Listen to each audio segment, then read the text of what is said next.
Deep within the mountainous valleys of my home state, I found a strange forest called the Silver Mist Forest, but no one can ever go there. I stumbled upon it one evening while hiking through the wilderness back in 1998. I wandered off the typical hiking trail while in the adventuring mood and had all but gotten lost in the dense pine trees when I saw an old wooden sign which read, "The Silver Mist Forest." Cautiously, I journeyed farther into the woods. I had with me a compass and one of those old emergency satellite phones in case I really needed to call for help. I headed east and kept walking, traversing the rough terrain. I must have been caught up in my own mind or in some kind of daze, because for whatever reason, I just kept walking and walking without realizing how far I'd gone. A bizarre atmosphere loomed over me as I walked deeper into this troubling environment. Before long, it was getting dark and a thick fog was rolling in from a nearby hollow. The fog scattered across the mountain, obscuring the places in between each tree and turning it into a maze of obstacles. An odd feeling lingered in my mind. Maybe it was paranoia, but I swear I kept hearing someone behind me, stepping with my every step. I didn't expect to be there at dark. I trekked onward, aided only by a small keychain flashlight from my car keys. Then, the footsteps got louder and faster. I looked behind me, peering through the cloud of fog, but I couldn't see a thing. By this time, I decided it was a good idea to head back. I turned around going west, but the noises seemed to still follow me. Every shadow and shape in my path seemed a potential danger as paranoia gripped me. The darkness echoed its blank and hollow emptiness at me in waves. My imagination then decided to mess with me. The idea that perhaps a bear or some other animal was the cause of these noises entered my mind, and once it was there, I couldn't shake it. The footfalls seemed to grow closer and my sense of danger heightened. In sudden panic, I made the mistake of running. In a full sprint, I took off, passing through the mist and dodging the trees. Embarrassing as it is to admit, I was genuinely in fear for my life. Something about this place really had a hold on my psyche. Then, when maneuvering through the narrow space between the scraggly trees, a jutted-out branch caught me and sent me veering to the side and falling backwards. I lost my balance completely and fell hard on the forest floor. I laid there for a moment, catching my breath and looking up into the sky beyond the tall trees as the natural light faded. If something was coming for me, I was as good as dead. But to my surprise, the noise was gone. I wondered, did I outrun it? Was it all in my head? I sat up and tried to reorient myself, but when I looked at my compass, something was wrong. The needle on the compass was spinning around and around like crazy. Did it break in the fall, or was something affecting it? Luckily, I was able to follow some nearby power lines back to safety. As I came closer to the main trail, my compass oddly started working again. I made my way back to my car just as the stars came out to decorate the night sky. As I drove off, I saw an unusual light in the sky. It wasn't a plane or anything like that. I'm still not sure what it was, but it shined an eerie purple glow. I hesitate to call it an unidentified flying object, but that description certainly fits. At this point, I just wanted to get home. That night, I hardly got any sleep. I just kept thinking about my experience. Every time I'd close my eyes, I'd see the pine trees of the Silver Mist Forest, the fog rolling in, or the treetops extending out into the open skies. I'd hear the ominous sound of something approaching, or see the bright, glowing purple light in the sky. That night, I dreamed of running through the darkened forest, of weaving between the tall trees in a hurried attempt to get away. But what was chasing me, I wondered. The dream had felt so real. I could feel the forest floor, the fresh night air, hear the crickets, and sense the danger of something approaching. What was I running from? I needed to go back there. Something was pulling me back. It was like a piece of me was still there. This time, however, I'd go in the morning. This time, I'd be prepared to see something strange. I made my way toward the main hiking trail, driving my usual route, with the tall pine trees scraping the sky on either side of the road. Suddenly, something stirred in a nearby bush. A dark, hairy mass appeared from the foliage. It darted its way onto the road ahead. In an instant, I slammed on my brakes and narrowly avoided hitting it. There stood a human-like figure, completely covered in hair. Before I could get a good look at it, the creature ran off. It disappeared into the thick wilderness, never to return again. What the heck did I just see? I sat there in the middle of the road for a while, shocked and dumbfounded by what just happened. Maybe it's hubris, foolhardiness, or something that came over me, but I kept driving. It would only get weirder from there. I looked down at my watch. Inexplicably, it had stopped.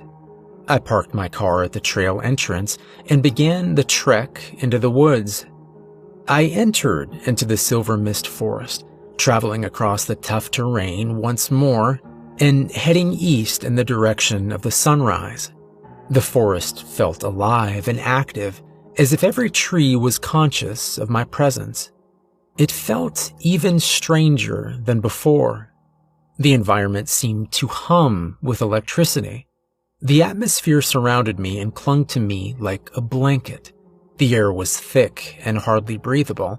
Again, the fog rolled in, covering everything in an impenetrable haze. A man stepped forward from the mist. Startled, I jumped back. He was wearing a green forest ranger uniform with identifying patches on his shoulders and front pocket. "What are you doing out here? You're not allowed to be this far off the trail," he said in a commanding voice. "Oh, sorry, I was just looking around," I said nervously. I thought about telling him about the strange thing that ran out in front of my car, but he seemed like a no-nonsense kind of guy. "I'm gonna need you to turn around and head back to the main trail now," he said, giving me a stern look. Something didn't feel quite right about this guy. His voice sounded almost unnatural, like a stage performer delivering a line. It was only then that I noticed that his name tag was blank and that one of the patches on his shoulders was upside down. His gaze harshened as if he noticed that I'd noticed. "Turn around and go back to your vehicle," he said. Despite my suspicions of the man, I followed his orders to avoid getting in any trouble. Yes, sir," I replied and began to turn around. As I was walking towards the entrance, I heard him say, "Remember, you didn't see anything. Understood?" I looked back over my shoulder and saw the man vanish into thin air. It wasn't just the fog covering him. He disappeared entirely before my eyes. I kept walking back to my car. I knew then that something was very strange and seriously wrong about this forest. Either this place was messing with my mind, or the strangest of beings had claimed it as their home. As I walked farther and farther away, my mind seemed to clear more and more. There's no way that just happened. I must have imagined it. There's no way, I told myself. I had to be sure. I began walking back towards where the man had been, but as soon as I took a few steps, a figure began appearing from the mist. It was a frightening specter in the shape of a wolf. The creature's eyes shined an eerie diamond brilliance, and its body gleamed a bright silver. This bizarre figure was no ordinary animal. The wolf began to speak in a haunting and uncanny human voice without ever moving its lips. "Turn back," it whispered. The silver wolf took a step forward. I stood frozen for a moment, with panic growing within me. "Turn back," it said again, increasing in volume. I could hear the sound of it speaking both in my mind and in my ears. The specter walked towards me yet again, and I got the most intense feeling of fight or flight I've ever gotten in my life.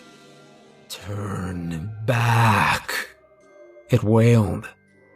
I took off running as fast as I could all the way back to the main trail. A primal and animalistic need to escape consumed me.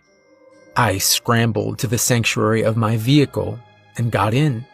I hurriedly pulled the door closed. As I drove off from the trail entrance, I saw something lift up from somewhere beyond the pine trees. It was much larger than any bird, a man-sized winged being. The giant bird glided effortlessly through the sky. It moved with all the ease of a fish swimming through water. Its wingspan was massive. As it swooped lower, I saw that it had light gray skin and glowing red eyes. It scowled down at me. The creature began to follow my vehicle as I drove, as if seeing me off and making sure that I was leaving. It circled above a few times and then flew off, vanishing out of sight. I drove away at full speed and went straight home. I never went back there again, but to this day I routinely think about that forest. I still see that place in my dreams at night. I asked around to my friends to see if they've ever heard of the Silver Mist Forest, and to my surprise, some of them had stories. They told of whispery voices and singing that led them out of the forest. They told of unearthly glowing objects and flashes of light out of nowhere. They said electronics would mysteriously stop working, as if there was some kind of interference. One of my friends said that she'd been hiking through there when suddenly she got the odd feeling that she had to leave. That theme repeated in all of their stories, the thought randomly popping into their minds that they had to get out of there. It was as if the forest had its own way of keeping you out or letting you know that you shouldn't be there. Another friend of mine told me that he'd gone camping there only to wake up with his tent back on the main trail. The Silver Mist Forest is the strangest place I've ever been. The word haunted doesn't cut it. It's a mystery that pulls you in but turns you away before you can understand it. It shines in the distance of our knowledge but fades from sight when we approach. It's a place off limits to reality, a place that human beings aren't allowed to go.